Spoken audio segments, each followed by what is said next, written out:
హెబ్రీయులకు రాసిన పత్రిక 11వ అధ్యాయము 207వ పేజీ 7వ వచనము మనమందరము కలిసి చదువుతాం. విశ్వాసమును బట్టి నోవాహు అది వరకు చూడని సంగతులను గురించి దేవుని చేత హెచ్చరింపబడి భయభక్తులు కలవాడై తన ఇంటి వారి రక్షణ కొరకు ఓడను సిద్ధం చేశాడు. అందువలన అతడు లోకం మీద నేరస్థాపన చేసి విశ్వాసం బట్టి కలుగు నీతికి వారసుడాయను. పరిశుద్ధమైన మా దేవ, సర్వోన్నత సర్వాధికారి మా ప్రభా, మా విశ్వాసమును ప్రభా కట్టుకొనుట కొరకై నాయన భావి తరములకు ప్రభా సాక్షులుగా నిలబడి ప్రభా ఈ విశ్వాసం కొనసాగించు కొరకై ప్రభా మేము 11వ అధ్యాయంలో ఉన్నటువంటి నీతి యోధులను ప్రభా ధ్యానించుతూ ఉన్నాము తండ్రి. ప్రభు బలలో పాల్గొనక ముందు నాయన వారు మాకు సాక్ష్యం ఇచ్చుదురు కాక ఈ దినమందు నాయన నీ దాసుడు నోవాహు జీవితంలో మేము ధ్యానించునై ఉంటున్నాం. అతని జీవితం ద్వారా మేము పాఠములను నేర్చుకొని హృదయమందు భద్రపరచుకొని మా జీవితంలో అన్వయించుకొనుటకును క్షేమాభివృద్ధి పొందుటకును సహాయం చేయు. అయోగ్యుడైనటువంటి నీ దాసుడు నిలబడి ఉన్నాడు, శక్తిని అనుగ్రహించము. పరిశుద్ధాత్మ అభిషేకము చేత తండ్రి పరలోకంలో నుంచి నీ వాక్యమును విడుదల చేయుచుండగా తండ్రి వినువారికి క్షేమాభివృద్ధి కలుగునట్లుగా సహాయం చేయు. మమ్మల్ని అందరినీ కూడా నీ ఆధీనంలో ఉంచుకొని నాయన ఎటువంటి డిస్ట్రాక్షన్స్ లేకుండా సహాయం చేయము. ఇటు అటు తిరగకుండానట్లు గంభీర సమయమని గ్రహించి ప్రభా నీ బలలో పాల్గొన్నప్పుడు నిన్ను జ్ఞాపకం చేసుకొంచు. యోగ్యమైన రీతిలో పాల్గొని ధన్యతను మాకు దయచేయము. వాక్యమును మమ్మలను కృపగల నీ హస్తములకు అప్పగించుకొంచు.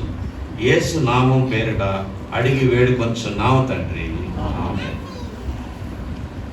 ప్రభునందు ప్రియులారా, గత వారం నుంచి మనము విశ్వాస వీరుల యొక్క జీవితాన్ని మనం ధ్యానించుకుంటా ఉన్నాం. మన తరము నుంచి వేరే తరమునకు మనం ఏ రీతిగా విశ్వాసాన్ని మొదటగా మనము కట్టుకొని ఆ తర్వాత తరం వారికి మనం ఏ రీతిగా ఈ విశ్వాసాన్ని మనము అందించగలము, ఏ రీతిగా క్రైస్తవులుగా ఈ లోకమునకు సాక్ష్యం ఇవ్వగలము. ఒకసారి ఒక దంపతులను మనము ధ్యానించుకున్నాం. ఎవరు? అమరాము, యోకెబేదు. వారిద్దరూ వారికి 3 రకములైన లక్షణాన్ని మనం వారిలో చూచాము. మొట్టమొదటి ఏంటంటే వారు కోఆపరేటివ్ ఫెయిత్, సహకరించు విశ్వాసాన్ని మనం చూచాము. ఆ తర్వాత రెండోది ఏంటి? సాహసమైన విశ్వాసం, కరేజియస్ ఫెయిత్. మూడవది కంటేజియస్ ఫెయిత్, అనగా విస్తరించు అంటుకొను విశ్వాసం. కుమారుని కూడా చూసుకున్నాం. తర్వాత కూడా ఇంకా అనేక లక్షణాలు ఉన్నాయి. కానీ ఆ కుమారుడు ఏ రీతిగా ఇశ్రాయేలు వారికి విమోచకునిగా ఉంటూ వారిని ఐగుప్తులో నుంచి బయటికి తీసుకుని వచ్చాడు, అతనిలో ఉన్నటువంటి లక్షణాలు కొన్నిటి మాత్రం మనం చూసుకున్నాం. ఈ ఉదయ సమయం ముందు మరొక మారు ఈ విశ్వాస వీరుల గురించి మనం ధ్యానిద్దాం. 7వ వచనంలో ఒక వ్యక్తి ఉన్నాడు, అతనే నోవాహు. ఇంగ్లాండ్ దేశంలో లండన్ పట్టణంలో కనుక మనం వెళ్ళినట్లయితే అక్కడ ఎవరిని అడిగినా కానీ వెస్ట్ మినిస్టర్స్ యాబే అంటే ఎక్కడ ఉంటుందంటే ఎవరైనా చెప్తారు. అక్కడ అదేంటంటే ఒక సమాధుల తోట, సెమెట్రీ. ఆ సమాధుల తోట యొక్క విశిష్టత, ప్రత్యేకమైన లక్షణం ఏంటంటే ఇంగ్లాండ్ దేశం అనగా యునైటెడ్ కింగ్డమ్ మొత్తం ఇంగ్లాండ్ దేశంలో విశిష్టత కలిగిన వారు ఎవరైనా ఉన్నారు, గొప్పవారు, వారు చేసిన కార్యములు బట్టి ఆ దేశానికి క్షేమం కలిగింది అని గుర్తించినప్పుడు అటువంటి వారు చనిపోతే అక్కడ పాతి పెడతారు. ఎవరినైనా షేక్స్పియర్ దగ్గర నుంచి మిల్టన్ కానీ తర్వాత ప్రైమ్ మినిస్టర్స్ అందరినీ, ప్రధానమంత్రులు అందరినీ కూడా అక్కడే పాతి పెడతారు. అక్కడ పాతి పెట్టడం అంటే ఏంటంటే దేశము వారిని గుర్తించినట్లుగా. వారైతే తమ తెలివితేటల ద్వారా కానీ సాహసం ద్వారా కానీ వారు చేసినటువంటి గొప్ప కార్యాలను బట్టి వారు అక్కడ పాతి పెట్టబడ్డారు. ప్రభునందు ప్రియులారా, హెబ్రీయులకు రాసిన పత్రిక 11వ అధ్యాయం కూడా it's the Bible's Westminster's Abbey of faith. విశ్వాస యోధులు ఏ రీతిగా అయితే అక్కడ పాతి పెట్టబడుతున్నారో ఈ అధ్యాయం అంతా కూడా అటువంటి యోధుల గురించే రాయబడింది. కానీ ఒక గొప్ప వ్యత్యాసం కూడా ఉంది. వారు ఎటువంటి వారంటే మనం కనుక చూసినట్లయితే ఆ ఇంగ్లాండ్ దేశంలో ఉన్న గొప్ప గొప్ప వారు ఏ రీతిగా లోకము వారిని గుర్తించింది, సమాజం వారిని గుర్తించింది, ప్రభుత్వం వారిని గుర్తించింది. వారందరూ కూడా ఘనపరచబడి ఈ లోకంలో వారికి ఒక ఘనత ఉంటే అటువంటి వారు మాత్రమే పాత పెట్టబడ్డారు. కానీ ఏప్రిల్ రాసిన పత్రికలో ఈ 11వ అధ్యాయంలో ఉన్న వారిని చూస్తే వారు ఎన్నికలైన వారు గాను, లోకము తిరస్కరించిన వారు గాను, లోకము అసహించుకున్న వారు గాను ఉన్నారు. దేవుడు మాత్రం వారిని గుర్తించినట్లుగా మనం చూస్తాం. There is a vast difference between these heroes of faith and those heroes of faith. వీరైతే లోకం చేత తృణీకరించబడిన వారండి. ఒక మాట అంటాడు ఈ అధ్యాయంలోనే, హెబ్రీయులకు రాసిన పత్రిక 11వ అధ్యాయంలో 38వ వచనం చూద్దాం.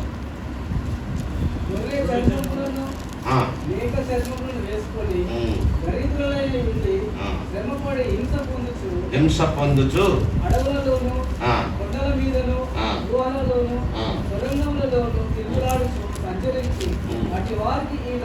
అట్టి వారికి ఈ లోకము యోగ్యమైనది కాదు. The world was not worthy of these people. ఈ లోకము యోగ్యమైనది కాదు. కానీ వీరేంటంటే దేవుని యందు విశ్వాసం చూపించి ఆయన చెప్పిన మాటలకు ప్రతిస్పందనగా గొప్ప కార్యములు చేశారు.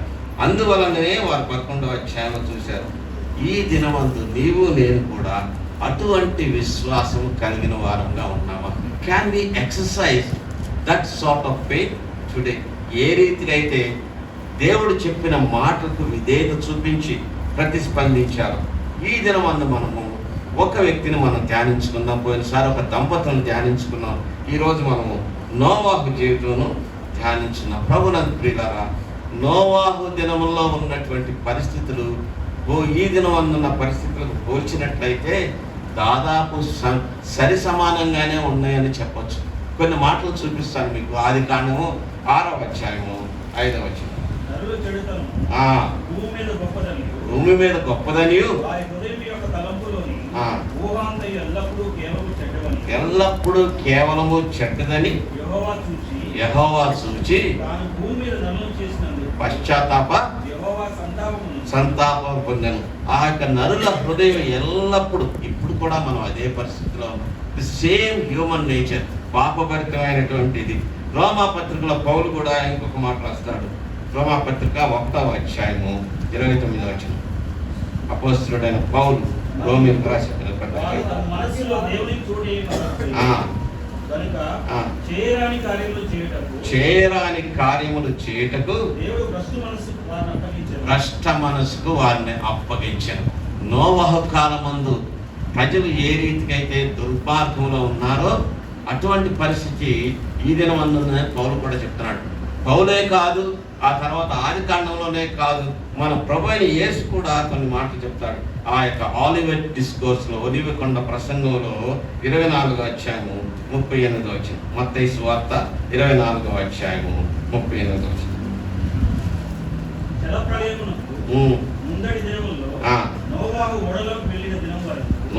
నోవహు ఓడలో వెళ్ళిన దినం వరకు వారు తినుచు త్రాగుచు పెండ్లి చేసుకుంటూ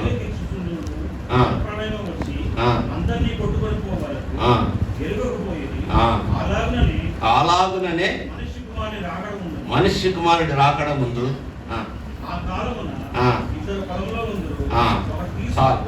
వారు ఏ రీతిగా ఉన్నారు. ప్రభునందు ప్రియులారా, ఇక్కడ ఒక మాట ఉంది, కానీ అది తప్పని కాదు. ఏంటంటే తినచ్చు త్రాగచ్చు, మనం తినాల్సిందే త్రాగాల్సిందే. అంటే త్రాగడం అంటే తాగడం కాదు, నీళ్ళు తాగాల్సిందే. ఏదైనా కావాలంటే మన సస్టెనెన్స్ కోసం we have to eat food, we have to drink also. తర్వాత పెండిళ్ళు చేసుకోకపోతే పిల్లలు కూడా ఉన్నాయి, సంసారాలు చేస్తారు. But why did God mention, ప్రభు అయిన యేసు ఎందుకు మెన్షన్ చేశాడంటే ఆ మాట, నిర్లక్ష్యమైన జీవితం వారిలో ఉన్నది కాబట్టి. They didn't care about God. దేవుని గురించి వారికి తలంపులోనే లేరు. ఆ దినంలో, నోవాహు దినంలో ఏ రీతిగా ఉన్నారో ఈ దినం అంతా మనం చూస్తే అందులో కనీసము 1% కూడా దేవుని యందు లక్ష్యం నుంచి వారు కనపట్టలేదండి. ఆ దినాల్లో ఏ రీతిగా అయితే పాపులేషన్ ఎక్స్ప్లోజన్, ఎందుకంటే మనం తర్వాత చూస్తాం బేబుల్ టవర్ కట్టినట్టు అందరూ కూడా విస్తరించి వెళ్ళిపోయినట్టు, ఈ దినాల్లో మన దేశం చూస్తే దాదాపు 200 కోట్ల మంది ప్రజలు ఇంకా టచ్ అయ్యేటట్టు ఉన్నారు. అటువంటి పాపులేషన్ ఎక్స్పోజర్ ఉంది. ఆ తర్వాత బాబెల్ గోత్రం కట్టినట్లు ఇప్పుడు కనుక మనం గచ్చిబౌలికి వెళ్ళి చూస్తే మెడ నిప్పి పడుతుంది, ఎందుకంటే అన్నీ కూడా హై ఫ్లయింగ్ టవర్సే ఉన్నాయి. There is building activity on those days, building activity in these days. అదే రీతిగా జనాలు ఎట్లా పుడుతున్నారో ఆ దినాల్లో ఈ దినాల్లో కూడా అట్లానే పుడతా ఉన్నారు. ఆ తర్వాత మనం చూస్తే వారందరూ కూడా ఇప్పుడున్నటువంటి హింస ఉన్నది, లోకానికి సర్దుబాటు చేసుకునే పరిస్థితి ఉన్నది, నేరస్తులు ఎక్కువగా ఉన్నారు. ఈ పరిస్థితులు అన్నీ కూడా ఉంటే దేవుడు ఏమన్నాడంటే వారి హృదయంలో, నరుని హృదయంలోని ప్రతి తలంపు కూడా చెడుతనం కలిగి ఉన్నదట. We have the similar situation. కానీ దేవునికి స్తోత్రము, అటువంటి పరిస్థితిలో నోవా అనే వ్యక్తి అతను వేరుగా ఉన్నట్లు, అతని కుటుంబం కూడా మనం ఒక మాట జ్ఞాపకం చేసుకోవాలి.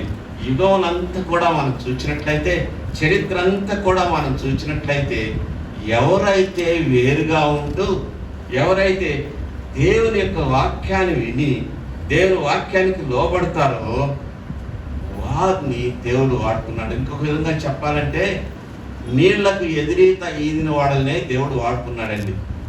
He did not use people who are going along with the tide.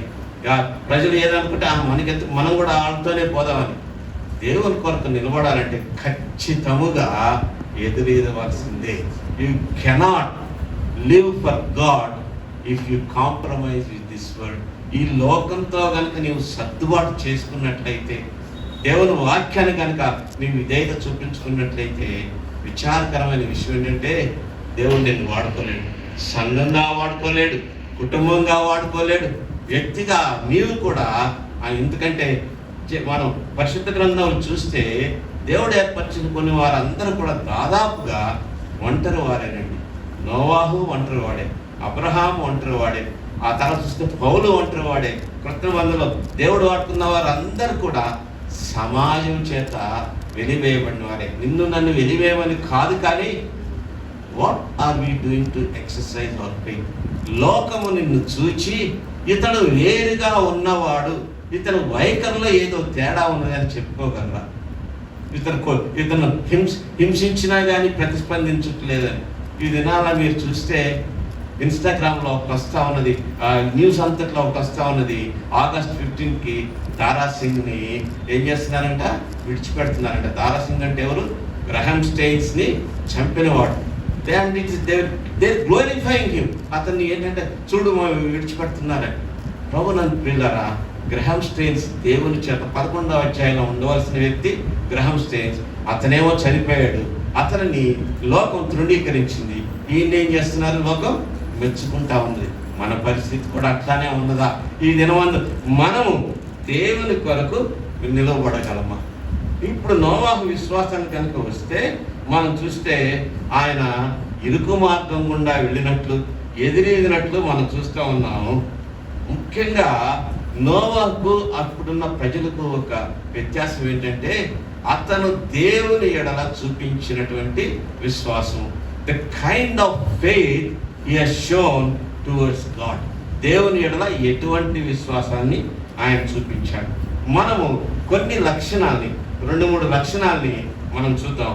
మొట్టమొదటి లక్షణం ఏంటంటే, నోవాహు దేవునిని సంపూర్ణముగా వెంబడించను. The faith of Noah involve the whole man. సంపూర్ణ మనుష్యునిగా నోవాహు దేవుని యందు విశ్వాసం చూపించాడు. ఏంటి సంపూర్ణంగా విశ్వాసం చూపించాడంటే, ఈ వచనంలోనే మనం చూస్తాం. దాని అర్థం ఏంటంటే, అతను మనసుతోటి దేవుణ్ణి విశ్వసించాడు, అతని భావాలతోటి, హృదయంతో దేవుణ్ణి విశ్వసించాడు. విశ్వసించడం మాత్రమే కాకుండా కార్యరూపకంగా కూడా చూపించాడు. యాకోబు ఒక మాట అంటాడు, ఏంటది? క్రియలు లేని విశ్వాసము మృతమై ఉన్నది. With his mind he believed in God, with his heart, with his emotions he believed in God, and with his will he executed God's commandments. అనగా తన చిత్తము, దేవుని చిత్తమును అతను స్వయాన నెరవేర్చినవాడుగా మనం చూస్తాం. సాధారణంగా ఏంటంటే విశ్వాసులుగా ఉంటున్నప్పుడు మనము పాక్షికమైన క్రైస్తవులుగా కనపడతామండి. కొందరు ఏంటంటే యేసు ప్రభువుని నమ్ముతున్నారా అని మనం ఇప్పుడు అడిగామనుకోండి, ఏ చర్చిలోనైనా మనం అడిగితే చేతులెత్తండి దేవుని యేసు ప్రభువుని నమ్మాము అని చెప్పేసి అంటే అందరూ చేతులెత్తుతారు. బట్ ఆయన కొరకు నువ్వు సమర్పించుకొని ఆయన కొరకే జీవిస్తావంటే తక్కువ పడిపోతుంది. With only my we just believe. ఎవరినైనా అడగండి. అందుకే అంటాడు యాకోబు అంటాడు కదా, నీవే కాదు సాతాను కూడా దేవుడు ఆయన నమ్ముతున్నాడని. We have no difference. మనసుతోటి మనం అందరము నమ్ముతామండి. We hear the word of God. ఎవరైనా అడిగితే అయ్యా యేసు ప్రభు, మనమే కాదండి, మనం ఈ లోకంలో మన దేశ విశ్వాసం కనుక మన దేశంలో ఉన్నటువంటి మతాలు కనుక తీసుకుంటే వారిని కొన్ని మతాలను వారిని అడిగి యేసు ప్రభు దేవుడయ్యా అంటే అవునయ్యా అందరి దేవుళ్ళు ఆయన కూడా ఒక్కడే అంటారు ఖచ్చితంగా. Does that mean they are Christians? మనసుతోటి మాత్రమే చూస్తారు. కొందరు ఏంటంటే వారు ఆ దినాన వచ్చి అందరు కనుక ఆల్టర్ కాలే ఇచ్చారనుకోండి, బిలిగ్రహం గారు వచ్చి ఇక్కడ నిలబడ్డాడు, ఎవరు ముందుకు వస్తారు దేనికి వస్తారు పిలుచుకుంటారంటే కొల్లలు వచ్చేవాడు. Because the spirit of God was. వారందరూ కూడా భావ ప్రేరితంగా ఉన్నటువంటి ఆ పరిస్థితులు బట్టి ఆయన వెళ్ళాడు కదా, నేను వెళ్ళకుండా ఉంటే బాగుంటుంది అని వస్తారు. The next day when they Wake up they forget about God. Mind, heart.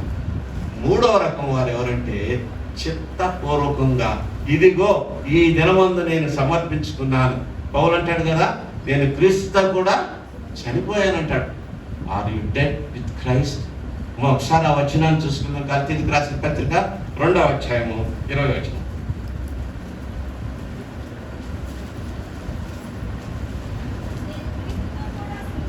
నేను క్రీస్తుతో కూడా సిలువ వేయబడి తిని ఇంకనూ జీవించేవాడును క్రీస్తే నా యందు జీవించుచున్నాడు. నన్ను ప్రేమించి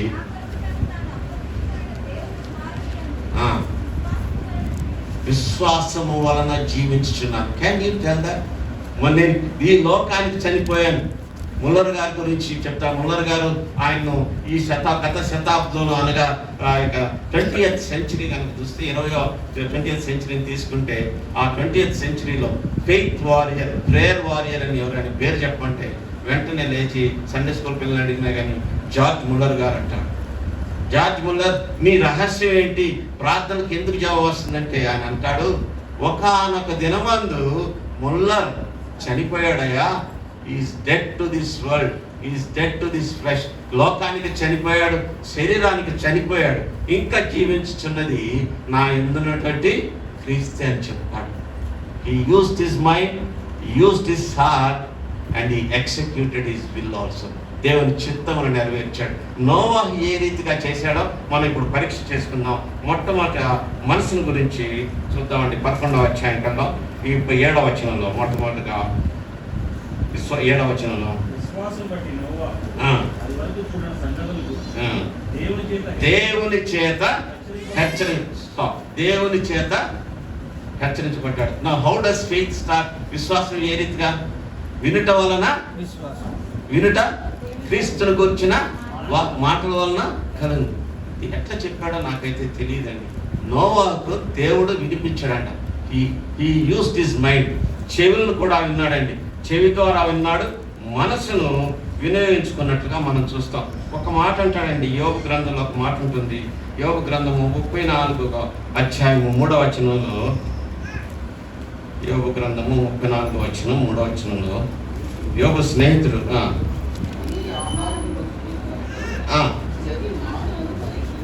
చెవి ఏం చేస్తుంది? మాటలను పరీక్షిస్తుంది. చెవిలోకి మాటలు వినపడ్డాయి. ఏ రీతిగా వినపడిందో తెలియదు, కానీ ఒక మాట అయితే మనం చూడొచ్చండి. పేతురు రాసినటువంటి మొదటి పత్రికలో, పేతురు రాసిన మొదటి పత్రిక 3వ అధ్యాయంలో 19-20 వచనాలు. దేవుడు దీర్ఘశాంతం ఇంకా కనిపెట్టుచుండును. పూర్వ నోవహు దినములలో ఓడ సిద్ధపరచబడుచుండగా అవిధేయులైన వారి యొద్దకు చెరలో ఉన్న ఆత్మల యొద్దకు ఆయన ఆత్మలు ఆత్మరూపిగానే వెళ్ళి వారికి వారికి ప్రకటించను. How I we do not know, but the spirit of God, ఆత్మరూపి అయిన వాడు అందరితోటి మాట్లాడుంటాడు. కానీ దేవుడు నోవాహు మాత్రము ఆ మాటలు విన్నాడు. ఎందుకంటే చెవి మాటలు పరీక్షిస్తుందట. మిగతా వాళ్ళందరికీ ఏమైంది? ఈ మాటలు సహించలేదు. అంకులు ఇక్కడ మాట్లాడుతూ ఉంటే సహించలేదు కాబట్టి ఏం చేస్తారు? బయటకు వెళ్ళిపోతారు. Why? Because they don't want to listen to the word of God. దేవుని వాక్యాన్ని వినడానికి ఇష్టపడిన వారు ఏం చేస్తారు? చెవి మాటలు పరీక్షించినప్పుడు బయటకు వెళ్తారు. కానీ జ్ఞాపకం ఉంచుకోండి, faith always comes by hearing. వినటం వలననే విశ్వాసము కలుగు. నేను వినను అంటే నువ్వేం చేస్తున్నావు? నీ మనసునే ఉపయోగించుకోవట్లేదు. నోవాహు విన్నాడో లేదో తెలియదు, కానీ నోవాహు విన్నట్లు మిగతా వాళ్ళకి తెలియదని. ఈ కుడ్ హావ్ కెప్ట్ క్వైట్. అబ్రహాముకు దేవుడు వచ్చి నీవు లేచి నీ స్వదేశీయులను నీ బంధువులను అందరినీ విడిచిపెట్టి వెళ్ళమన్నప్పుడు పెద్ద వ్యాపారవేత్త, ఇండస్ట్రియలిస్ట్ బిర్లా లాంటి వాడు ఆ రోజుల్లో. బట్ ఎవరికి తెలియదు ఆ మాట. నోవాహుది అబ్రహాము కూడా ఎట్లా చెప్పాడో దేవుడు ఎవరికి తెలియదు. ఎందుకు లేదా నా చెప్తే చెప్పాడు, ఎవరికి తెలియదు కదా అని కూర్చొని ఉండొచ్చు. But he heard, Abraham heard, Noah కూడా విన్నాడండి. నోవాని గురించి ఒక మాట అక్కడ ఉంటుంది, ఆదికాండం 6వ అధ్యాయంలో 8వ వచనం. అయితే నోవాహు యెహోవా దృష్టిలో కృప పొందినవాడు ఆయన. He found grace in the eyes of the Lord because he used his ears, he applied his mind. మనసును వాడాడు, చెవితో విన్న మాటను మనసులోనికి తీసుకున్నాడు. ఇది దేవుడు నాతో చెప్పుచున్నాడని. మనం ఇక్కడ గమనించాల్సింది ఏంటంటే, నోవాహు ఇదిగో నాయన భూమి అంతా కూడా చెడుతనంతో నిండి ఉన్నది, నేను శిక్ష వేయబోతున్నాను, కఠినమైన తీర్పు రాబోతున్నది. ఆ తీర్పు ఏ రీతిగా అంటే వర్షము ద్వారా ప్రళయం రాబోతుందంటే, అసలు వర్షం అంటే ఏంటయా నాకు తెలియదు కదా అని నోవాహు అడుగుండొచ్చు కదా. ఆ రోజుల్లో వర్షం లేదండి. We know what is rain, but in those భూమిలో నుంచి సారము బయటకు వచ్చి ఆ యొక్క జన్మించేస్తుంది, కానీ ఆకాశం నుంచి వర్షం వచ్చిన ఆనవాళ్ళు లేవు అప్పుడు. బట్ వితౌట్ సీయింగ్ దట్, చూడకుండానే faith is the substance of things not seen. చదవండి 11వ అధ్యాయం 1 వచనం. Now faith is the substance of things hoped for, the evidence of things not seen. తెలుగులో ఒకటి చదవండి ఎవరైనా. విశ్వాసమనున్నది అదృశ్యమైన అనేది మన రక్షణ కూడా అంతేనండి. ప్రభువైన యేసు ఒక మాట అంటాడు యోహాను సువార్త 3వ అధ్యాయము 3వ వచనంలో, ఎవరు చూస్తారు దేవుని రాజ్యం అని అంటారు. చూడండి అక్కడ యోహాను సువార్త 3వ అధ్యాయము.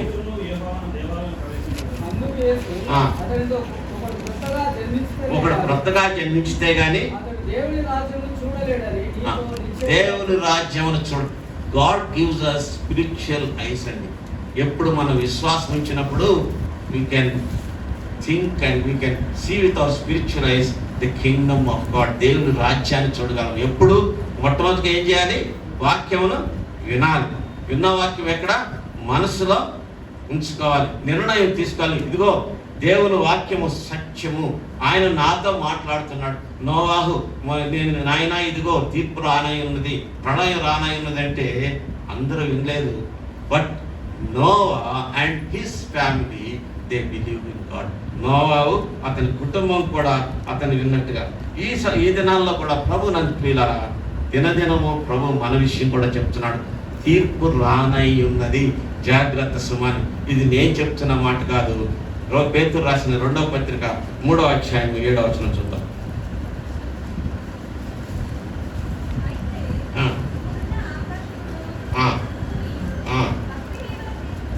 భక్తిహీనుల తీర్పును అగ్ని కొరకు నిలువ చేయబడినవై.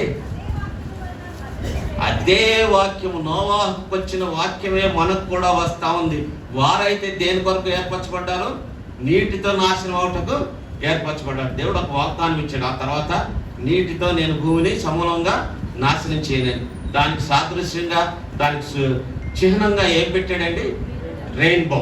ఎస్, ఆ యొక్క రెయిన్బో పెట్టాడు. ఇప్పుడు అంటున్నాడు దేవుడు, తీర్పు రానై ఉన్నది. ఈసారి అది నీటితో రాదు, దేంతో వస్తుందంట? అగ్నితో వస్తుందట. నీవు నేను మెలకువగా ఉన్నామా?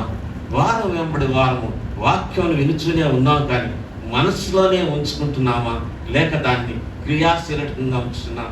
మొట్టమొదటిగా నోవా విషయం కనుక మనం విన్నట్లయితే అక్కడ నోహం గురించి ఏం చెప్పుకున్నాం చూడండి. మనం మరలా 11వ అధ్యాయంలో మొదటగా ఏమంటున్నాడు? నోవాహు విశ్వాసం బట్టి నోవాహు అది వరకు చూడని సంగతిని కూర్చి దేవుని చేత హెచ్చరింపబడ్డాడు. అది వరకు జరగని సంగతులు. ఏ సంగతులు అవి? నీటితోటి ప్రళయం రానైంది, మనుషులందరూ నాశనమైపోతున్నారని నోవాహు విన్నాడు. ఈ third through his years applied his mind. చెవి ద్వారా విన్నాడు, మనసును వాడుకున్నాడు. He used his mind first and then he took a decision. Faith always involves decision. పోయినసారి మోషే విషయంలో మోషే ఒక నిర్ణయము తీసుకొనెను. నీవు నేను తీసుకున్నావా? దేవుడు ఇదిగో నా ప్రభు రానయ్యున్నాడు, ఆ యొక్క అందరు ప్రయాసపడి భారం వహించిన వాళ్ళారా నా యొద్దకు రండి, విశ్రాంతిని కలుగు చేస్తానంటున్నాడు. అక్కడేమనుంది పేతురులో? అగ్ని చేత తీర్పు. ఆ సమయం రానయ్యి ఉన్నది, తీర్పుకు గురవుతారు ముందుగానే చెప్తున్నాడు. వినుచున్నారా? విని నిర్ణయం తీసుకున్నారా? First thing is Noah applied his mind. ఆ తర్వాత ఏమన్నా చూడండి,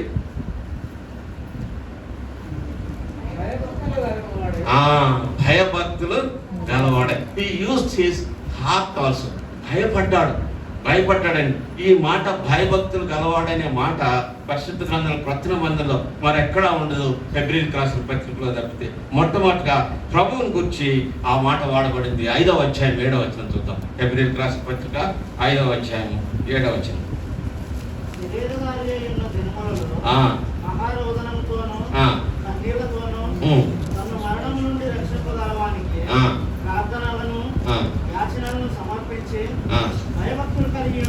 భయభక్తులు కలిగి ఉన్నందున ఆయన అంగీకరింపబడి. ఎవరు అంగీకరింపబడ్డాడు?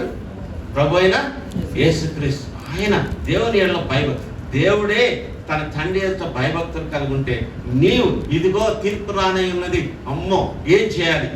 నీ ఇంటికి కనుక మనకు గాలివాన వస్తుంది అంటే మైకులు పెట్టి చెప్తారు, భూకంపం వస్తుందంటే తెలియదు కాబట్టి అప్పటి నుంచి 3 రోజుల నుంచి 6 రోజుల నుంచి టీవీలో గంట చెప్తానే ఉంటాడు. ఇదిగో 120 కిలోమీటర్ల దూరంలో ఉన్నది, 100 కిలోమీటర్ల దూరంలో ఉంది, తుఫాన్ వస్తుంది అని చెప్పేసి ఉంటారు. మనకు తెలియదు. కానీ హైదరాబాద్లో కోస్తాంధ్రాగా కనుక్కున్నట్లయితే ఇక ఇదే పని. కొంతమంది ఏం చేస్తారంటే తలుపులకు చెక్కలు కొడతారు, ఆయా పనులు చేస్తూ ఉంటారు, గాలి వస్తే ఏమవుతుందో అని చెప్పేసి. నీ ఆత్మీయ జీవితం గురించి శాశ్వతమైనటువంటి తీర్పు నీకు రానై ఉన్నది. నీవు కనుక అంగీకరించకపోతే నరకానికి వెళ్తావు, అగ్నిలోనికి వెళ్తావు. అంగీకరించినట్లయితే పరలోకం నీకు ఉంటుంది. నువ్వు చెక్కలు కొట్టి నువ్వు కాపాడుకుంటున్నావా? Did you do that? ఆ చిన్న తాత్కాలికం ఒకరోజు వచ్చే తుఫాను కోసం అన్ని కిరసిన్ ఉంటుంది, గ్యాస్ తీసుకుంటారు. మనం వచ్చినప్పుడు కొందరైతే 2000 3000 పెట్టి కూడా గ్యాస్ సిలిండర్ కొన్నాడు. ఫిక్షన్ గారు కూడా ఇక్కడికి వచ్చి చెప్పేశాడు, ఎవరైనా సిలిండర్లు ఉంటే ఇవ్వండి, మన దగ్గర కూడా లేవని చెప్పేసి. Everybody storing. ఎందుకంటే షార్టేజ్ వచ్చింది, ఏమవుతుందో అని. కానీ నీ గురించి రేపు 2వ రాకడ రానయ్యింది, ప్రభు తిరిగి రానయ్యన్నాడు, తీర్పుకు గురవుతున్నావంటే నీ హృదయం అందు నీకు అసలు భయం అనేది ఉన్నదా, లేక నిర్లక్ష్యం ఉన్నదా? నా చిన్నతనంలో ఒకడు ఉండేవాడు, ఉలిపివాడు, చాలా తుంటారు అనమాట. అందరూ వచ్చి మేము ఏం చేసేవాడు అంటే, ఈ 40 రోజులు నెంటి దినాలు ఉండే. ఆ నెంటి దినాల్లో ప్రతిరోజు కూడికలు జరిగాయి చర్చ్లో 7 నుంచి 8 గంటల వరకు. అప్పుడు ఒక ఆయన ఉండేవాడు, చాలా మంచి భక్తుడు. ఆయన పోస్ట్ మాస్టర్గా పనిచేసేవాడు. ఆయన వచ్చి అబ్బో ఆరని అగ్ని అండి అనేవాడు. ఆరని అగ్ని, ఆ అగ్ని పురుగు చావదంటే అంకులు అలవాటు అయిపోతుంది అంటున్నారు రోజుగా. మనకు కూడా అట్లా అలవాటు అయిపోతుందేమో అగ్ని గురించి. పర్వాలేదు కదా, నరకం అలవాటు కాదంట, నిత్యము వేదనే ఉంటుందంట. ఇక్కడ మనకైతే ఒకసారి నాకైతే బ్యాక్ అయ్యకుండా అలవాటు అయిపోయింది, అక్కడ ఉండదా? జాగ్రత్త సుమా. Are you fearing God? యెహోవా యందు భయమే జ్ఞానమునకు మూలం. The second one is he applied his emotions also. భయభక్తులు గలవాడే. మొట్టమొదటిగా మనం యేసు ప్రభువు గురించి ఆ మాట విన్నాం, నోహ గురించి విన్నాం, మన గురించి కూడా ఉంది. హెబ్రీయులకు రాసిన పత్రిక 12వ అధ్యాయం 8వ వచనం చూడండి. కుమారులైన వారందరూ మీరు పొందని ఎడల ఆ. దుర్బీజులే గాని దుర్బీజులే కానీ కుమారులు కాదు. ఆ. మరియు శరీర సంబంధులైన తండ్రులు ఆ. మనకు శిక్షకులై ఉండిరి. ఆ. వారి యందు భయభక్తులు కలిగి ఉండిరి. వారి యందు భయభక్తులు కలిగి ఉన్నారు. అట్లయితే ఆ.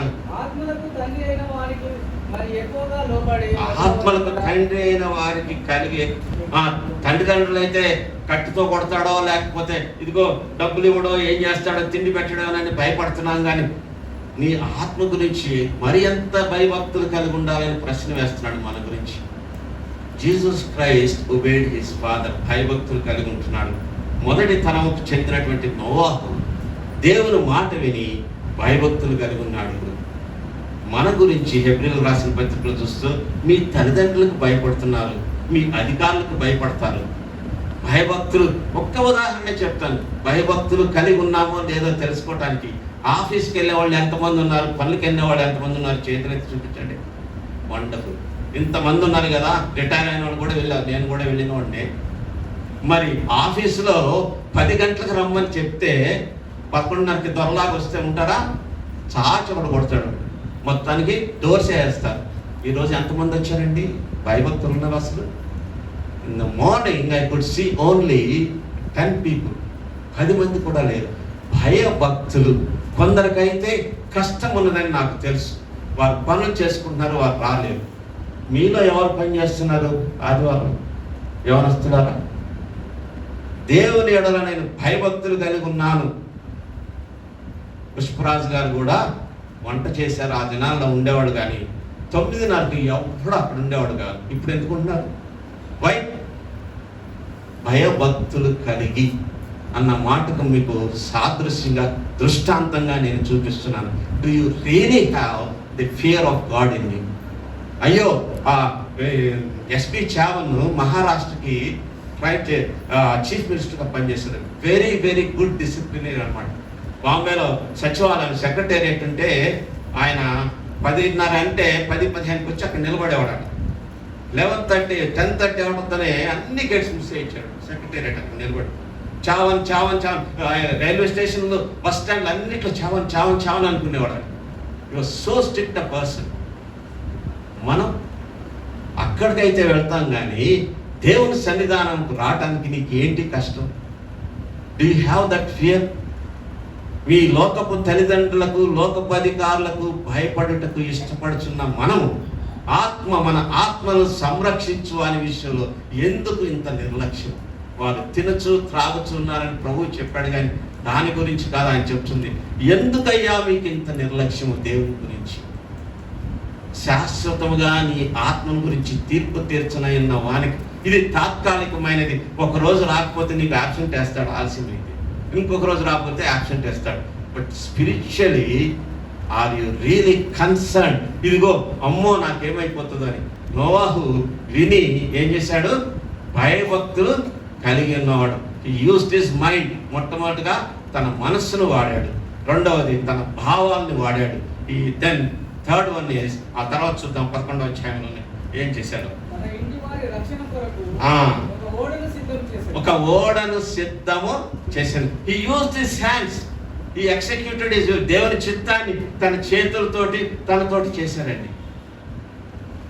దేవుని ఎడల భయభక్తులు కలిగి ఉండి తన కాళ్ళను వాడి సమయానికి వచ్చాను అని నా గురించి చెప్తారా? దేవుడు రేపు పొద్దున సాక్ష్యం ఇస్తాడా? నీ గురించి ఇస్తాడా సాక్ష్యము? దేవుని ఎడల భయభక్తులు కలిగి ప్రతిసారి నేను ఒక కథ చెప్తాను. It's not this thing story, actually again I will repeat it today. అదేంటంటే పూణే నుంచి బాంబేకి స్టేషన్లో ట్రైన్లో వెళ్తున్న వాళ్ళందరూ కూడా రెగ్యులర్గా వెళ్తూ ఉంటారు. వాళ్ళు ఎంత ఇదిగా ఉంటారంటే ఒకే కంపార్ట్మెంట్ ఎక్కుతారు, ఒకే సీట్ ఉంటుంది. అందరూ కూడా ఒక ఆఫీస్ వాళ్ళు అక్కడ చేరి కబుర్లు చెప్పుకుంటూ ఉంటారు. It almost takes about 3.5 hours, 3.5 గంటలు పడుతుంది. కాబట్టి ఏమి చేయడానికి తోచక వాళ్ళందరూ కూడా సంచుల్లో ప్యాక్ ఉంటుంది. కార్డ్స్ ఏదో ఒక రౌండ్ వేసుకుందాము, ఈరోజు ట్రంప్ ఆడదాము, లేకపోతే ఈ మాట ఏదో గేమ్ ఆడుకుందాం అని ఆడుతూ ఉంటారు. ఆ రీతిగా ఒక రోజు ఆడుకుంటా ఉన్నప్పుడు ఒక ఆయన సంచి చేసుకొని ఒక పుస్తకం చదువుతా కూర్చున్నాడు. అయ్యా మేము ముగ్గురు ఏమన్నాం, ఒక హ్యాండ్ తక్కువైనది, నువ్వు కూడా రా అంటే నవ్వి ఊరుకున్నాడు. వారు ముగ్గురు ఆడుకొని కొద్దిసేపు అయిన తర్వాత తీసుకొచ్చి, అయ్యా నువ్వు వస్తే అసలు చక్కగా నలుగురు ఆడుకోవచ్చు, డబల్స్ ఆడుకోవచ్చు కదా అన్నట్లు అడిగితే నాకు చేతులు లేవయ్యా అన్నాడు. చేతులు లేకపోవడం ఏంటి, చేతులు కనపడతా ఉన్నాయి, పుస్తకం చదువుతా ఉన్నాం అంటే ఇవి దేవునికి అర్పించబడిన చేతులు. These are sanctified hands given to my God అని. మన దేహముని ఏమంటాడు పౌలు 12లో? సజీవయాగముగా సమర్పించుకుని. మనం చేస్తున్నామా? Where are our legs leading? మన కాళ్ళు ఎక్కడికి నడిపిస్తున్నాయి, చేతులు ఎక్కడికి నడిపిస్తున్నాయి, నోరు ఎక్కడికి నడిపిస్తుంది, ఏ విధంగా మనం వాడుతున్నాం? ప్రభునందు ప్రియులారా, నోవహు అయితే దేవుని మాటని ఆ యొక్క తన కొరకు, తన కుటుంబ సభ్యుల కొరకు ఏం చేశాడమ్మా? ఒక ఓడను నిర్మించాను. విన్నాడు, భయపడ్డాడు, కార్యము నెరవేర్చాడు. నీవు వింటున్నావు. ఎన్ని సంవత్సరాల నుంచి ఉందో అది మీటర్ అంటున్నాడు. 44 సంవత్సరాలు. 44 సంవత్సరాలు అయితే 144 సంవత్సరాలు అయితే నాకేంటయా, వస్తాను వెళ్ళిపోతాను. ఏం జరిగింది ఇక్కడ? ఓడుందా? ప్రభునందు ప్రియులారా, దేవుని భయం మనలో ఉన్నదా? రియలీ మనస్సును ఉపయోగిస్తున్నామా? మన భావాలను ఉపయోగించి దేవుని కొరకు నేను సమర్పించుకుంటున్నానని ధైర్యంతో మనం చెప్పొచ్చా? నష్టపోవచ్చు, బాధపడవచ్చు, కానీ నా దేవుని కొరకు నేను నిలబడతాను. నేను క్రీస్తుతో కూడా సిలువ వేయబడిన వాడిని, ఇంకా జీవించున్నది నేను కాదు, క్రీస్తే అని మనం చెప్పగలుగుతున్నామా? నోవహు మొదటగా వినెను, భయపడెను, ఓడను సిద్ధం చేసుకున్నాను. అందుకొరకే అది సంపూర్ణమైన విశ్వాసము. The faith of Noah involve the whole man. నోవా యొక్క విశ్వాసము సంపూర్ణముగా నెరవేర్చుకునేను. తన యొక్క మనసును వాడాడు, హృదయాన్ని వాడాడు, చేతులు అనగా తన దేహాన్ని అంతటిని కూడా వాడాడు. తర్వాత లక్షణానికి వద్దాము. 2వ లక్షణము, నోవహు యొక్క విశ్వాసము it influence the whole family, it influence the whole man. విశ్వాసంలో సంపూర్ణ మానవులు ప్రభావితం చేసింది, సంపూర్ణ కుటుంబాన్ని కూడా ప్రభావితం చేసింది. నా విశ్వాసము ఆ యొక్క దేవునికి, ఒక వ్యక్తి ఉన్నాడు, ఆయన పరిశుద్ధ గ్రంథంలో అన్నిటికీ సాదృశ్యాలు ఉంటాయి. ఒక వ్యక్తిని చూచి పిల్లలు నవ్వారంట, అతను నీతిపరుడే, రాయబడి ఉంది పరిశుద్ధ గ్రంథంలో కూడా. ఎవరైనా?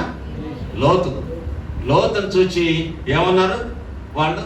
తన అల్లుళ్ళు ఎగతాళి చేసిన వాళ్ళు. అయ్యా, ఇంతకాలం ఏమో నువ్వు చైర్మన్గా ఉన్నావు, అన్ని వ్యాపారాలు నడిపించావు, దేవుని గురించి ఎప్పుడు చెప్పలేదు, ఇప్పుడేమో దేవుడు వస్తున్నాడు, పండగ వస్తుందని చెప్తున్నావు. నువ్వు సరిగుంటే కదా మేము ఉండేదని. రేపు పొద్దున నీ తల్లిదండ్రులు కూడా నిన్ను అడుగుతారు. నువ్వు పెద్దవాడు అయినప్పుడు నిన్ను అడుగుతారు. నీవు ఇప్పుడు నీ తల్లిదండ్రుల గురించి నువ్వు ఏ రీతిగా మాదిరిగా ఉంటున్నావు? ప్రభునందు ప్రియులారా, నోవహు తానే కాకుండా తన భార్యను, 3 కుమారులను, కోడలను కూడా దేవుని మాట విన్నారండి. పరిశుద్ధ గ్రంథంలో జాగ్రత్తగా వినండి. The first and foremost principle is gospel should start with in the family. కుటుంబంతో నువ్వు సంచేసుకొని ఇది పట్టుకొని నీ పిల్లలు గాలికి తిరుగుతూ ఉంటే గాడ్ విల్ నాట్ అప్రిషియేట్. అనవసరం నీ సువార్త. It started at the home. నోవాహు 120 సంవత్సరాలు సువార్త ప్రకటిస్తే ఎవరు రక్షింపబడ్డారు? కేవలము కుటుంబం. నీ కుటుంబం రక్షింపబడిందా? నీవు నాయకుడిగా ఉంటున్నావు, నీవు సువార్థకుడిగా ఉంటున్నావు. నేను కాదండి మాట్లాడుతుంది. తిమోతికి రాసిన 1వ పత్రిక 3వ అధ్యాయము అధ్యక్షుల గురించి, దేవుని సేవకుల గురించి ఏం రాయబడుతుంది చూడండి. 1 తిమోతి చాప్టర్ 3. ఎవడైనను అధ్యక్ష పదవిని ఆశించిన ఎడల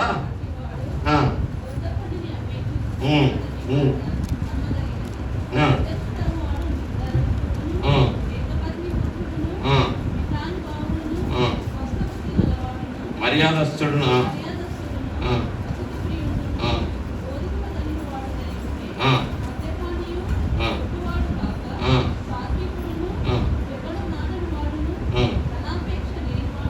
తర్వాత చూడండమ్మా, 4వ వచనం, సంపూర్ణ మాన్యత కలిగి తన పిల్లలను స్వాధీనపరచుకొంచు తన ఇంటి వారిని బాగుగా ఏలువాడనై ఉండవు. This is the first qualification of a God servant. అందరూ చేస్తున్నారు ఈ దినాల్లో సేవ.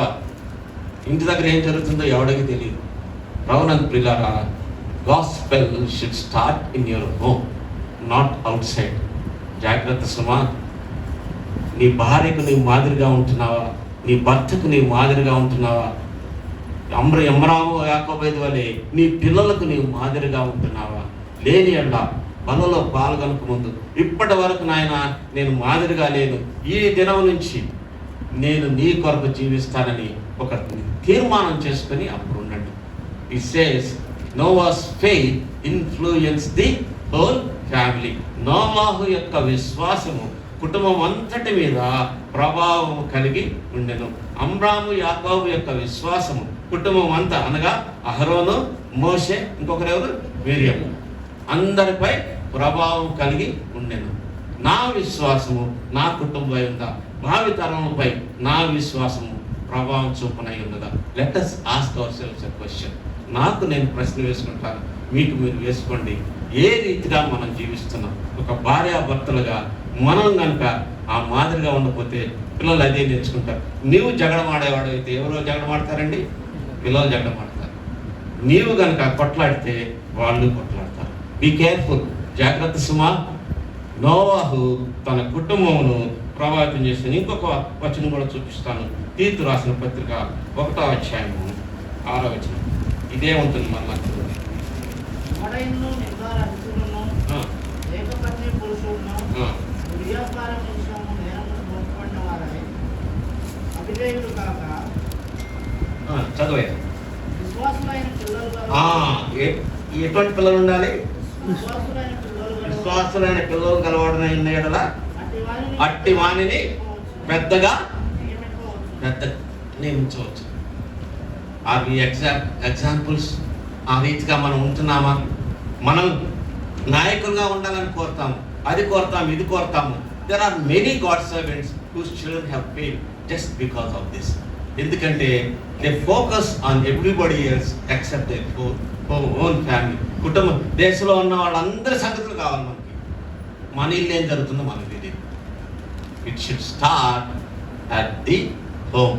నోవాహు విశ్వాసము లోకమంతటి, ఆ కుటుంబం అంతటిపై ప్రభావము కలిగి ఉండెను. నోవాహు విశ్వాసము తన అంతటి మీద ప్రభావము కలిగి ఉండెను. 3 దానికి వద్దాము. నోవాహు విశ్వాసము లోకముపై తీర్పు కలుగు చేసెను. His faith indicted the whole world. 3వది, his faith indicted the whole world. 11వ అధ్యాయంలోనే 7వ వచనంలోనే ఉంటుంది ఈ మాట. చూద్దాం మళ్ళా. లోకం మీద ఏం చేశాడు? నేరస్థాపన చేశాడు. ఈ కండెమ్ ది హోల్ వరల్డ్. మనం నోవాహు ఏం చేశాడు, ఎందుకు తీర్పు ఇచ్చేసాడంటే 2వ పేతురులో 2వ అధ్యాయం 5వ వచనం ఒకసారి చూద్దాం. మరియు ఆయన పూర్వకాలంలో ఉన్న లోకమును విడిచిపెట్టక భక్తిహీనుల సమూహం మీదికి జలప్రలయమును రప్పించినప్పుడు నీతిని ప్రకటించిన ఏం చేశారట? నీతిని ఎవరో చూడండి. నీతిని మరి 7గురిని కాపాడారు. నీతిని ప్రకటించిన నోవాహును మరి 7 ఎవరు? భార్య, 3 కుమారులు, 3 కోడళ్ళు. So he condemned the whole world by his preaching. విచారం ఏంటంటే మనం కూడా చాలా నిరాశ పడిపోతాం. నాకు ఎప్పుడు అనిపిస్తూ ఉంటుంది, ప్రసంగం వెంబడి ప్రసంగం చేస్తున్నా ప్రభావితం లేదంటే ఒక్కొక్కసారి హృదయం ఎంత కఠినంగా ఉంటుందంటే దాదాపుగా 120 సంవత్సరాలు చెప్తూనే ఉన్నాడు, ఒక్కడు కూడా రక్షింపబడలేదండి. But in the eyes of the Lord he did a faithful ministry. తన కుటుంబాన్ని రక్షించుకోగలిగాడు. వారి ద్వారానే లోకమంతా కూడా ఆ యొక్క తర్వాత విస్తరించారండి. బై వన్ మ్యాన్ నోవాహు దేవుని దృష్టిలో కృప పొందినవాడాయన. నీవు దేవుని దృష్టిలో కృప పొందాలి. మొట్టమొదటిగా నీ కుటుంబాన్ని రక్షించుకోవాలి. తర్వాత గడప దాటి బయటికి వెళ్ళి సువార్త ప్రకటించు. Then your preaching condemns the whole world. మనం కనుక చూసినట్లయితే ఈ లోకాన్ని ఆయన చేసినప్పుడు ఎందుకోసం అంటే దుష్ట ప్రపంచం, అక్కడ చదువుకున్నాం, మనుషుల స్వభావం అంతయు చెడుతనంతో నిండి ఉన్నదంటే చెప్తానే ఉన్నాడు తీర్పు రానై ఉన్నదని. దేవుడు కూడా మన ప్రభు అయిన యేసు కూడా ఇదే మాట చెప్పాడండి. మత్తయి సువార్తలో ఆలివర్ డిస్కోర్స్కి మరలా వెళ్దాము. ఒలివకొండ ప్రసంగానికి 24వ అధ్యాయం 37-38. ఎలాగుండెనో మనిషి కుమారుని రాకడయును అలాగుండు. ఆ, జల ప్రళయమునకు ముందటి దినములలో ఆ, నోవాహు ఓడలోకి వెళ్ళిన దినం వరకు ఆ, వారు తినుచు, త్రాగుచు, ఆ. పెళ్లి చేసుకొనుచు, ఆ. పెళ్లికి చుట్టూ ఆ. జల ప్రళయం వచ్చి అందరినీ కొట్టుకోవరకు అందరినీ కొట్టుకుపోవరకు కొట్టుకుపోయేది. ఆ. అలాగనే మనిషి కుమారుడు రాకడ అలాగే మనిషి కుమారుడు రాకడ ముందు ఆ, ఆ, చదవండి. కాలం ఇద్దరు పనులు ఉంది. ఆ. ఒకడు తీసుకొని పోబడి, ఆ. ఒకడు విడిచిపెట్టబడి. ఆ. ఇద్దరు స్త్రీలు తిరగలి వెళ్తుండరు. నేను కనుక విశ్వాసంలో లేక నుండి ప్రసంగం చేస్తున్నట్లయితే, ప్రభు కనుక వచ్చినట్లయితే మీరు వెళ్ళిపోతారు. నేను ఎక్కడ ఉంటాను? ఇక్కడే చెప్పుకుంటా ఉంటాను. నీ కుటుంబంలో నువ్వు స్వార్థ ప్రకటిస్తూ అక్కడెక్కడ ఉంటే నువ్వు వెళ్ళిపోతావు. కుటుంబం ఎక్కడ ఉంటుంది? ఇక్కడే ఉంటుంది. జాగ్రత్త సుమా. అందుకొరకే నోవాహు తీర్పు తీర్చినప్పుడు చెప్తా ఉన్నాడు, అయ్యా వినండి వినండి వినండి అని. You start your life teaching with your life. అందుకొరకే సహోదరుడు ఎప్పుడు కూడా ఒక మాట వాడతాడు ఆనెస్ట్ గారు, ఏంటంటే you are the 5th gospel అంటాడు ఆయన. ఇది 5వ సువార్త అని అంటూ ఉంటాడు. మనం 5వ సువార్త 4 సువార్తలే తెలియదు మనకి, ఇంకా 5వ సువార్త ఎక్కడవుతావు? Do you believe? Do you exhibit that believe? నమ్మానని నువ్వు నమ్మానని అంటున్నావు సరే, ఆ నమ్మకమును లోకమునకు చూపించుకోనగా ఉంటున్నావా? లోకమునకు తీర్పు తీర్చుకోనుకుంటున్నావా? నోవాహు విశ్వాసము లోకంపై ఏం చేసింది? నేరారోపణ చేసి తీర్పు రానయ్యున్నదని చెప్పింది. మనం కూడా అదే. ఈ లోకము నమ్మవచ్చు, నమ్మకపోవచ్చు, ఏది చేయొచ్చు, హింస ఉపయోగించవచ్చు. కానీ నోవాహు ఏం చూపించాడంటే, ఆయన తన యొక్క ప్రసంగము ద్వారా విధేయత చూపించి దాని ద్వారా లోకమునకు ప్రభావితం చేయలేనప్పటికీ ఎంతమందిని ప్రభావితం చేశాడు? 7 చేశాడు. అందుకే తర్వాత మనం చూస్తే అబ్రహాము దేవుడు వచ్చినప్పుడు ఇదిగో సొదొమ గొమొర్రాని నాశనం చేస్తున్నాను అని చెప్తే అబ్రహాం ఏమంటాడు? అయ్యా 50 మంది ఉంటే ఎట్లా అంటాడు? 40, 35, 30 అన్నప్పుడు చివరికి ఎంతమందికి చేస్తాడండి? 10 మందితో. 10 మంది ఎక్కడ ఉంటారు ఆ రోజుల్లో కానీ ఈ రోజుల్లో కానీ? మా ఇంట్లో అయితే సరిపోతారు. మేము 7 పిల్లలు కాదు, 10 మంది. కుటుంబం కూడా చేయలేకపోయారు. లోతు హిస్ వైఫ్ ఏమైపోయింది? ఆమె ఉప్పు స్తంభం అయిపోయింది. కుమార్తెలు వ్యభిచారం చేశారు. ఎంత విచారం! రక్షింపబడిన వాడే, లోతు నీతిమంతుడే, కానీ కుటుంబానికి మాదిరిగా లేడు. ఇతనైతే తాను చూపిన విధేయత ద్వారా లోకమునకు నేరారోపణ చేసి తీర్పుకు సిద్ధం అన్నాడు. ఆత్మాత్రంగా 4వ దానికి మనం అవుతాం. His faith indebted the whole world, అనగా సర్వ ప్రపంచమునకు ఆయన విశ్వాసము నేరారోపణ చేశారు. మొట్టమొదటిగా ఆయన విశ్వాసము సంపూర్ణ తనపై సంపూర్ణంగా ప్రభావితం చేసను. ఆయన విశ్వాసము కుటుంబం అంతటిని కూడా ప్రభావితం చేసను. ఆయన విశ్వాసం 3వదిగా లోకం అంతటికి తీర్పుకు సిద్ధపరిచింది. 4వదిగా నోవాహు పూర్ణ ఆ యొక్క చూపించినటువంటి విశ్వాసం వలన సంపూర్ణమైన ఆశీర్వాదమును పొందెను. His faith inherited the whole blessing of God. ఎందుకంటే అక్కడ ఏమని ఉంటుంది చూడండి, చివరికి నోవాహు ఏం పొందాడు? నీతికి వారసుడు. హి బికేమ్ హెయిర్ ఆఫ్ రైచియస్నెస్. నీవు నేను కూడా రక్షింపబడితే నీతికి వారసులు అవుతాం. ఇది నా మాట కాదండి. రోమపత్రిక 8వ అధ్యాయము 7వ వచనం.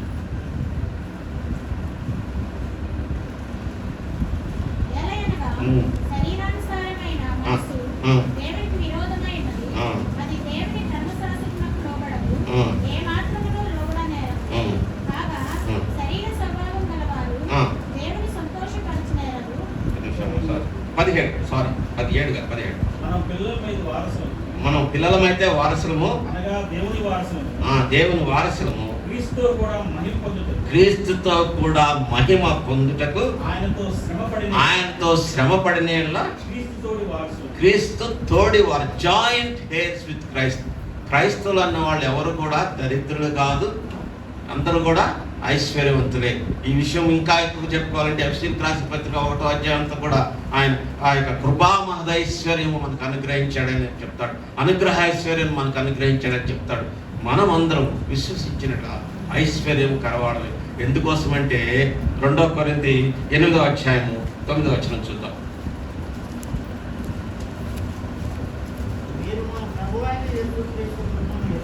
మీరు ప్రభువైన యేసు కృపను ఎరుగుదురు కదా. ఆయన ధనవంతుడై ఉండి మీరు తన దారిద్ర్యము మీరు తన దారిద్ర్యము వలన వలన ధనవంతులు కావాలని ధనవంతులు కావాలనని మీ మీ నిమిత్తము దరిద్రుడాయెను. నిమిత్తము దరిద్రుడు ఆయన సర్వంలో ఆ యొక్క మహిమైశ్వర్యం విడిచిపెట్టి తండ్రి యొద్ద ఉన్న మహిమను విడిచిపెట్టి లోకాధిపతిగా ఉంటున్న ఆయన, లోకమును సృష్టించిన ఆయన నీ కొరకు నా కొరకు మానవాళి మనుషునిగా అవతారం చెంది ఈ లోకంకి వచ్చి నీ కొరకు నా కొరకు దరిద్రుడాయి నిన్ను నన్ను ఇప్పుడు ఐశ్వర్యవంతులు, ఎంతగా ఐశ్వర్యవంతులు చేస్తున్నాడంటే తోడి వారసులు అంటే జాయింట్ హెయిర్స్ అంటాడు.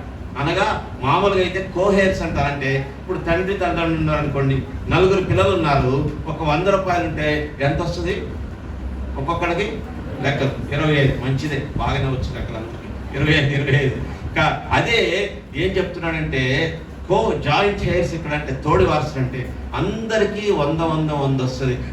క్రీస్తు ప్రభువుకి ఏవైతే ఉన్నదో ఐశ్వర్యమో అది సమానంగా నీతో కూడా ఇస్తాడంటే ఎంత గొప్ప దేవుడు చూడండి. ప్రభునందు ప్రియులారా, ఆ బలలో పాల్గొనక నన్ను జ్ఞాపకం చేసుకుని అంటే ఆయన ఏం చెప్తున్నాడంటే నీ కొరకు నేను దరిద్రుడనయ్యాను, నీ కొరకు నన్ను నేను రిక్తునిగా చేసుకున్నాను, నీ కొరకు నేను రోదనతో చేశాను, నీ కొరకు నేను విజ్ఞాపన చేస్తా ఉన్నాను, నీవేం చేస్తున్నావు అని ప్రభు అడుగుతున్నాడు.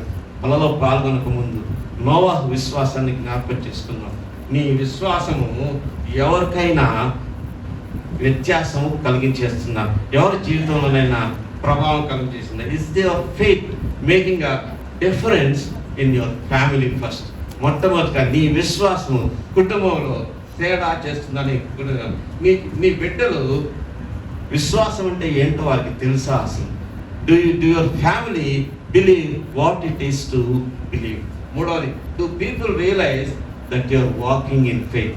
ప్రజలు ఇతను విశ్వాసి అని, మన విశ్వాసం అని చెప్పుకుంటాం. విశ్వాసం అంటే తెల్లబట్టలు వేసుకొని సంచేసుకోవటమే కాదండి, మన జీవితం ద్వారా కూడా చెప్పాలి.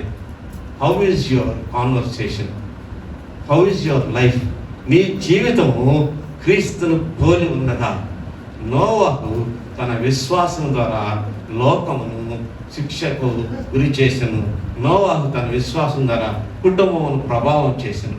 నీ విశ్వాసము ఏ రీతిగా ఉన్నదో గమనించుకో.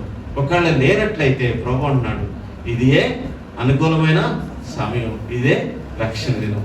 ఇంకా నువ్వు రక్షణ పొందుకున్నట్లయితే ప్రభు అన్నాడు, నా చేతులు చాచి ఉంచాను, నువ్వు రా, నీ భారం అంతా తీసుకొని రా, నీ పాపంలో ఒప్పుకో, పశ్చాత్తాపడు, ఇక నుంచి ప్రభు నా పాపం క్షమించు, నీ కొరకై జీవిస్తానంటే ఆయన సిద్ధపడి ఉన్నాడు. అందుకొరకై మళ్ళా మనం చూడండి. ఒకవేళ నీ విశ్వాసం అయినట్లయితే మరొక మారు అవకాశాన్ని ఇస్తున్నాడు. నమ్మదగిన వాడు గనక ఇదిగో నీ తప్పుదమును ఎక్కడ వేస్తాను? నా వీపు వెనుక వేశాను అన్నాడు. సముద్రపు అగాధంలో నేను పడవేశాను, నేను జ్ఞాపకం చేసుకోను, ఈ దినము నుంచి నా కొరకై జీవించని అడుగుతున్నాడు. నీవు కనుక ఆ రీతిగా తీర్మానం చేసుకున్నట్లయితే యోగ్యమైన రీతిలో ప్రభు బలలో పాల్గొనవచ్చు. రెండవ దానిని మనం పూర్తి చేసుకున్నాం. మొదటగా అమ్రాము, యాకోబు, జోకెబేదు యొక్క విశ్వాసాన్ని చూచాము. ఈరోజు నోవాహు విశ్వాసాన్ని చూచాము. దేవుని చిత్తమైతే ముందుకు వెళ్దాము. ఈ దినమందు నోవాహు విశ్వాసం నీతో మాట్లాడినట్లయితే తీర్మానం చేసుకొని యోగ్యమైన రీతిలో ప్రభు బలలో పాల్గొన్నాం. దేవుడి వాక్యమును దీవించునుగాక. ఆమేన్.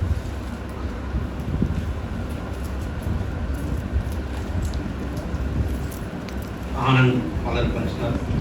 కళలు వంచండి, మోకరించండి. గంభీరమైన సమయం. మన జీవితాన్ని మనం పరీక్షించుకుందాం. అటు ఇటు చూడొద్దు. ఇతరుల గురించి నీకు అనవసరం. నీ జీవితాన్ని నీవు పరీక్షించుకొని యోగ్యమైన రీతిలో ప్రభువులను